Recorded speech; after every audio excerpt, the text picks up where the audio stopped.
Trump के action के बाद अब अमेरिका में अवैध अप्रवासियों पर कार्रवाई शुरू हो गई है।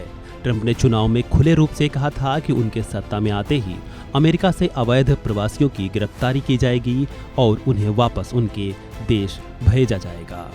और अब इस ट्रंप के ऐलान पर अमल भी शुरू हो चुका है। सोमवार देर रात अमेरिकी शहर टेक्सास से 205 ऐसे भारतीयों को अमेरिकी सैन्य विमान के जरिए भारत वापसी के लिए रवाना कर दिया गया, जिसके बाद इस विमान के बुधवार को पंजाब के अमृतसर पहुंचने का अनुमान है।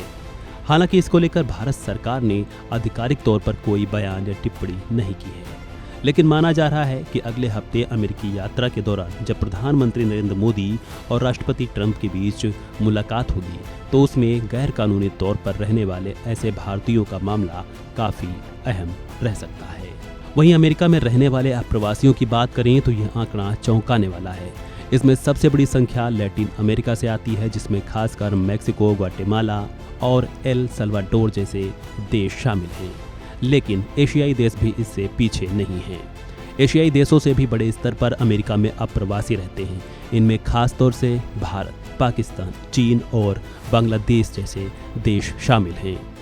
अमेरिका में अवैध प्रवासियों से डील करने वाली सरकारी संस्था प्यू रिसर्च सेंटर की एक रिपोर्ट के मुताबिक ये आंकड़ा साल 2022 में 1.1 करोड़ तक पहुंचा था, लेकिन यही आंकड़ा बताया जाता है कि साल 1990 में 35 लाख था। वहीं भारत को लेकर कहा जाता है कि अमेरिका में करीब 7 लाख से ज़्यादा अवैध भारतीय प्रवासी हैं।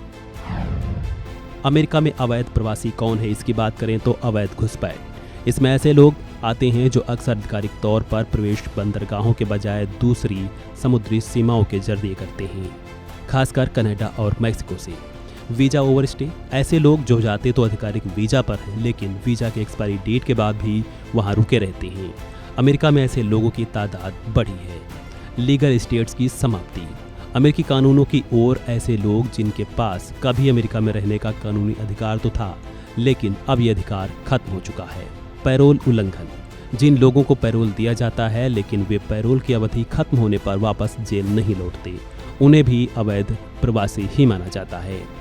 बता दें कि ट्रंप के सत्ता संभालने के पहले 11 दिन में ही 25,000 से ज़्यादा अवैध प्रवासी अमेरिका में हिरासत में लिए जा चुके हैं, जिनमें बताया जा रहा है कि 1700 अवैध अप्रवासी भारतीय भी शामिल हैं। वहीं अब अमेरिका में रहने वाले करीब 18,000 भारतीयों पर संकट का साया मंडरा रहा है। ट्रंप ने इसको एक नेशनल इमरजेंसी की संज्ञा दी है और इसी के चलते वो अप्रवासी मुद्दे को लेकर कड़ा रुख भी अपनाए हुए हैं। बहरहाल देखना होगा आगे क्या कुछ सामने निकल कर आता है। फिलहाल इस वीडियो में इतना ही। खबरों से जुड़े अन्य अपडेट्स के लिए बने रहें वन इंडिया हिंदी के साथ।